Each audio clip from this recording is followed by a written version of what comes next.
So I'm going to tell you guys something a little anticlimactic, but the evil eye is real. But on the good side of this, the Quran gives us ways to protect ourselves. Of course, being on social media and being like an influencer, just somebody who speaks online and people gather together and watch, of course, it's going to happen endlessly. And this can happen within the community or outside of the community, but it doesn't really matter, right? Who it comes from makes no difference. You treat it all the same. And if you don't have social media, and this does happen all the time, but if you don't have social media that even shows your face, it could still happen, right? Social media is just an easy way to catch it, but outside of social media, it happens all the time. And from my experience, evil eye is generally what happens most of the time. When people think they have black magic done to them, it's usually just evil eye. It's some kind of jealousy in the workplace, or you married somebody that somebody else is interested in. Regardless of the situation, it does happen more frequently than jinn possession in my personal experience. Now, other parts of the world or other areas, it could be different. But from my own experience, this is the case. It's usually evil eye, which is good or bad, depending on how you look on it, but the treatment is pretty similar. I guess I should explain that a little bit more. I just watched that back and I was like, wait, that kind of sounds ridiculous. But the evil eye being the positive of the two would be because you're not dealing with jinn.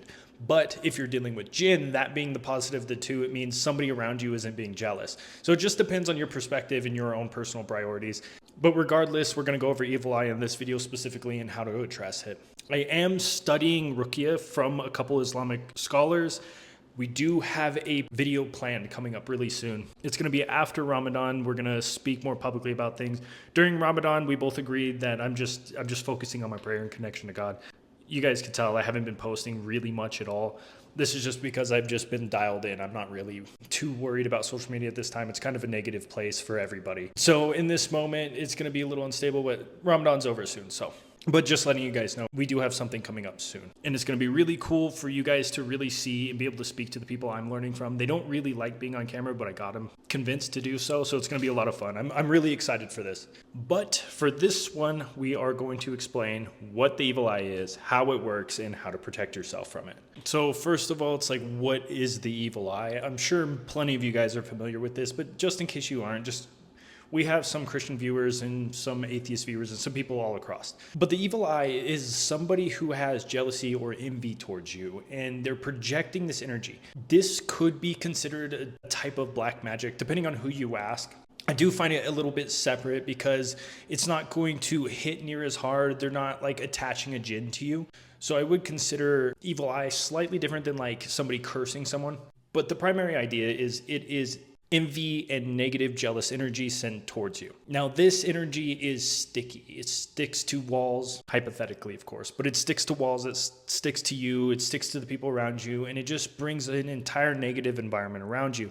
I don't like the term, but people often will say like, oh, I'm having a lot of bad luck. Usually when they're saying they're having bad luck, it'll be evil eye. Now, I have a Quran verse put down in my notes for this video that stands out pretty hard. You could take this as you will, but it does really seem like it applies. It kind of explains the evil eye, but it is chapter 68, verse 51. It says, the disbelievers would almost cut you down with their eyes when they hear you recite the reminder. This is a pretty good description on what the evil eye is. So now I kind of want to explain all the different symptoms. Of course, there's going to be a bunch of things. You can pull them up online and you'll see just a list of different things. But I'm going to go over the most common in my experience from people I've spoken to that are affected by the evil eye. These are the things that I've heard the most. One of the main ones is going to be sudden health problems. A big one is going to be stomach issues, constant fatigues, a lot of headache. You're just tired and exhausted all the time. Now, this is kind of sticky for me, this example specifically, because it is difficult because sometimes the jinn that are like latched onto you, they will make you feel very exhausted frequently. They're talked about as leeches in the paranormal space. Leeches, shadow men, hat men, whenever you see like shadow figures on your wall and sleep paralysis, these people are usually just leeches, not actual jinn, but the effects can be very similar, so it's difficult. Regardless, whenever I explain like how to deal with this, do the same thing if that's happening to you. Now, kind of to dig more into the exhaustion, a big part of that is going to be loss of motivation. People who are highly motivated, this is going to be a good sign. Somebody who's normally like really active, high energy people, if you just lose motivation in something that you love specifically, I'm not talking lose motivation on doing the dishes. You know, nobody likes to do that. It's dirty, it's stinky, it's not fun. But the things you really love, the things you really enjoy, your hobbies, things that align with your self-identity, you're just not motivated to do those things. This could be one of the big signs for it. Now, for this next one, keep in mind, without a clear cause. So everything I'm going to explain, put without a clear cause at the end of it. Sudden mood changes. So stuff like depression, a bunch of anxiety, and just like anger and aggression and irritability, like a lack of patience. I guess that's a better word for it. When you have a lack of patience and you're just frustrated and agitated all the time for no reason, once again, and there's no real apparent thing going on in your life and everything seems to be going well and you're feeling this way, this could be a big sign for the evil eye. Like I said, this often comes from the workplace, or whenever you get married, there's people who don't like that. They want the person you married and they're jealous of you. They're just upset because they suck and you won. And I actually have some more Quran verses that the scholar sent over to me. This is big because obviously I've glanced over it when I've read the Quran. It's blew my mind whenever I'm looking back on this right now. But it's chapter 113, verses 1 through 5. Big one is going to be verse 5. Now, reciting all 5 verses is not going to be a bad thing. It probably is a good idea if you're dealing with these symptoms. Verse 5 says, "And from the evil of an envier when they envy." This is heavy because it talks about the evil eye, or at least hints at it in some degree. It talks about when somebody has envy and they're sending that envy and their jealousy towards you. And previously, verse 4 said, "And from the evil of those witches casting spells by blowing onto knots." It's talking about witches sending envy your way. So I'm going to have to ask real quick and figure out, are they implying that the evil eye is done by people who are witches, or implying that people who do the evil eye are some kind of witch? I don't know yet, but that's something really, really interesting that's I'm going to have to like just dig into like crazy. But anyways, you guys get my point. I keep getting distracted. So we're at the point where we understand the evil eye and what it is and what the symptoms are. So you get to the point, it's like, okay, what do you do about it, Draven? What are you saying? It's actually pretty simple, and anybody can do it at home. Now, let me say, if you are doing these things and you're not getting results and you're performing ruqya on your own, you know, the Islamic exorcism for the English speakers, please go seek guidance. Go to a local mosque. Go speak to somebody. They'll point you in the right direction, and they will be able to give you personalized information. Everybody's situation is so different, so always look deeper into it, especially if you're doing things like reciting the Quran or the things I'm about to list and nothing is working. Every situation is so different. So don't get demotivated. Don't say none of this works, because it's been proven to work plenty of times. Just go seek advice. Go seek guidance from somebody. Now, that being said, the first big thing that works for me that really pushes away negative energy is understanding that you are so blessed. You have to understand that you have the Quran. Not many people have that, especially if you live in the West, especially if you live in Canada, America, and Western European countries. If you live in these places and you have the Quran, you are one of the most blessed people walking around by a landslide. This is why when people come at me online or in the comment section or they make hit pieces, it doesn't bother me in the slightest bit, because I've already won. I've already won the lottery. Like, I was given this book that is the Word of God. Nothing is better than that.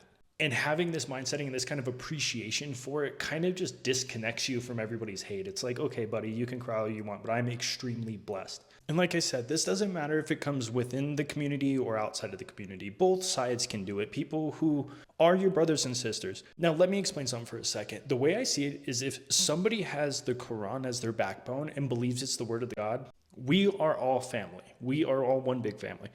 Now, even if it is coming from inside the community, I really pray that you guys have patience for this, because regardless of anything, it's all one big family. And sometimes family gets after each other. Sometimes we attack each other. Sometimes we're angry with each other, but it doesn't change anything. And it shouldn't change your faith either. It shouldn't change anything about you. So regardless if somebody is jealous of you inside the community or outside, or your family or your friends or your coworkers or even your spouse, you need to understand that you're still blessed. You already won. You're already doing so much better than everybody else because you have this. This is a huge deal. Now, the first and most obvious one that I have written down is going to be regular recitation of the Quran. Now, don't let people try to gatekeep the language. Don't let people try to gatekeep it. You can recite it in English if you don't know Arabic very well. Another good one is to play it off of YouTube. There's a lot of amazing people who have recited the Quran very well. Just make sure you're trying to read along at the same time that it's playing.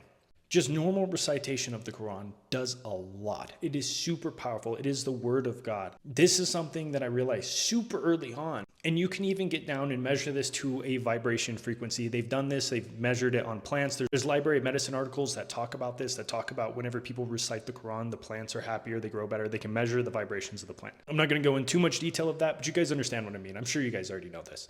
Now, the one that the scholars have sent to me is said the second chapter. Quran chapter 2, verse 1 through 286, they say it removes jinn and removes negative energy from you. So if you don't know which one you want to recite, try that one. Now we're going to dig a little bit into the ruqyah, the Islamic exorcisms. This one, please tread carefully. Now I'm going to clarify this first because I've seen this space get really sticky and really dirty. There are people out here claiming to do these exorcisms that are really just contacting jinn. I was not aware this was a thing until probably a month or two ago when I was on a call with some people. I'm not going to go into the details of the call, but then I had another one, and there's multiple people who have told me they've came to people to try to remove jinn and it's not worked. And then they start to explain what happened.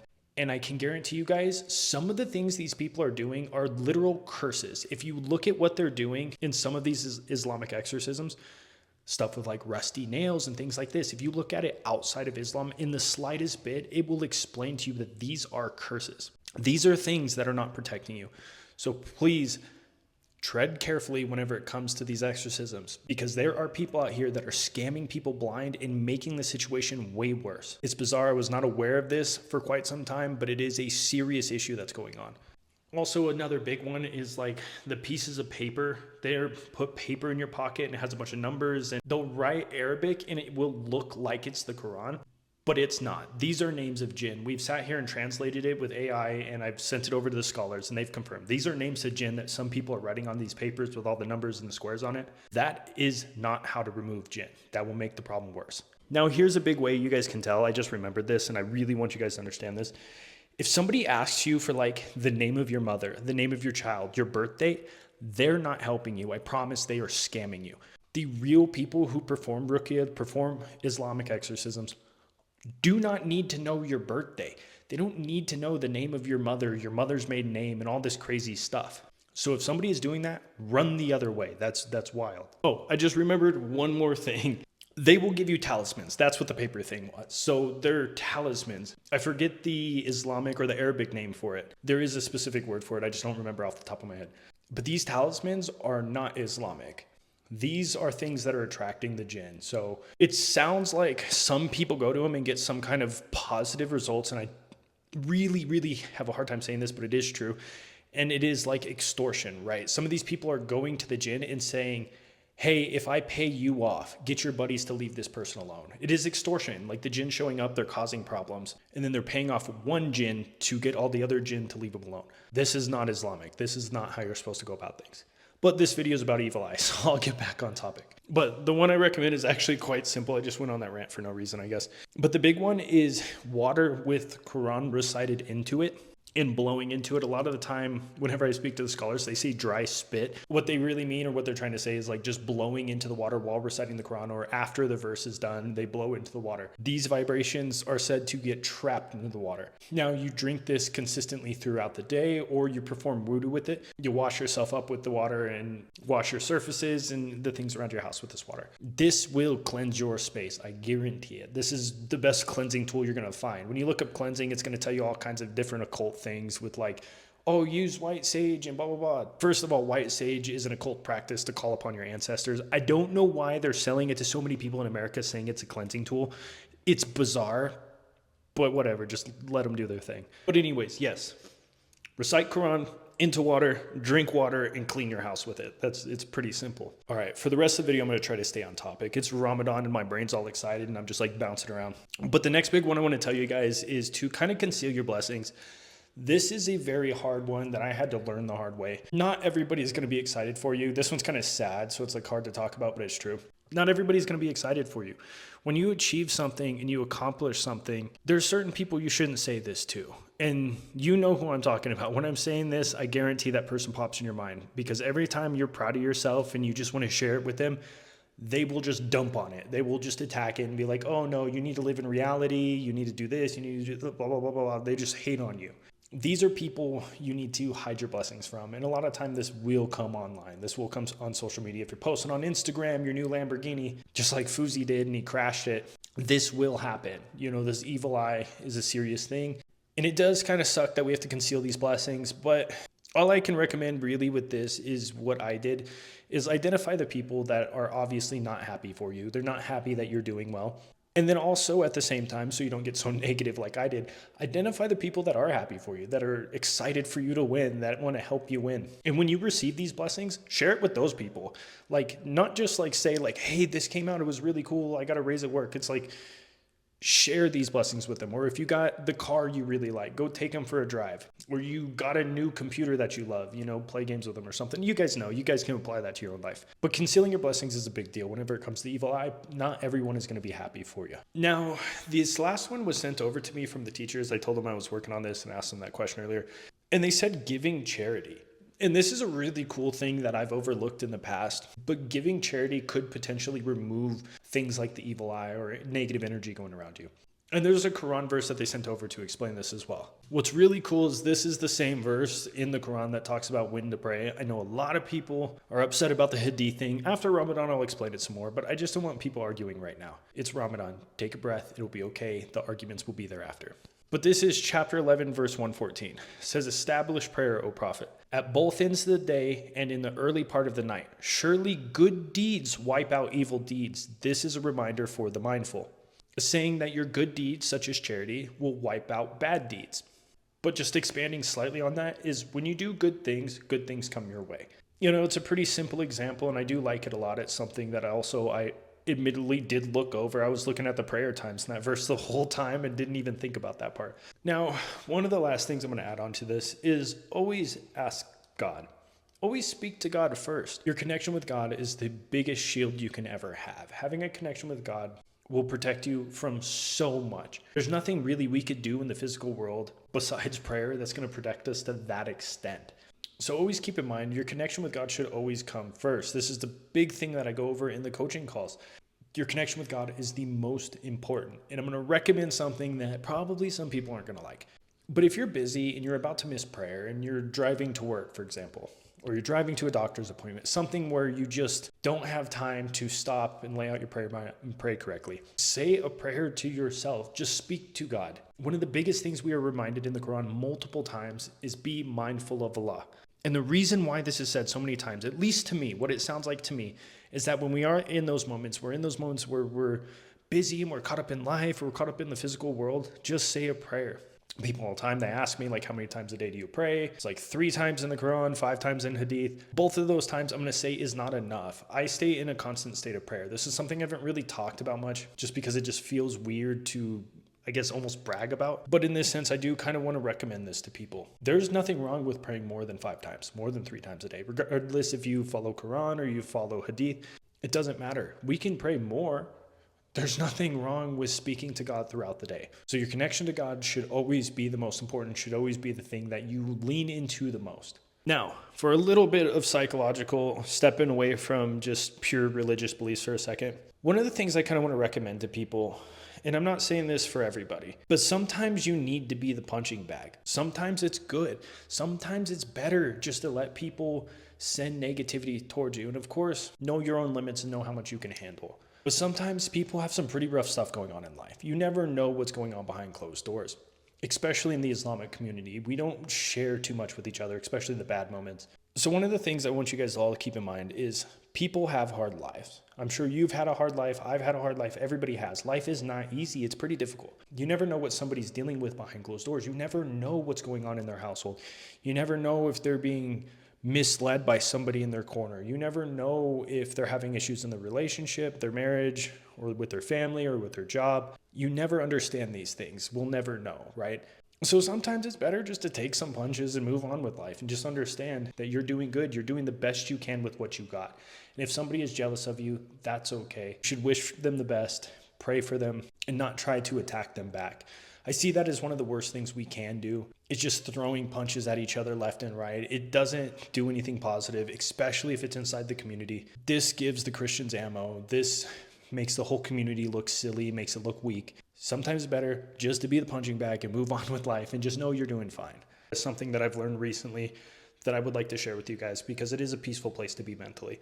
But anyways, the evil eye is real, but God has given us tools to protect ourselves. So I appreciate you guys joining another rant. I hope everything's been going well for you guys. I've been checked out. I've been praying on top of a mountain and just really at peace. That's really what I've focused on during this whole Ramadan. Sometimes it's better just to disconnect. If there's no mountains nearby, just find a quiet spot, even if it's your bedroom, your closet, wherever you want to go. Just get away from people and just speak to God. It is extremely healing to your soul, and it allows you to see life with a lot of clarity. So once again, I appreciate you guys, and that's all I have.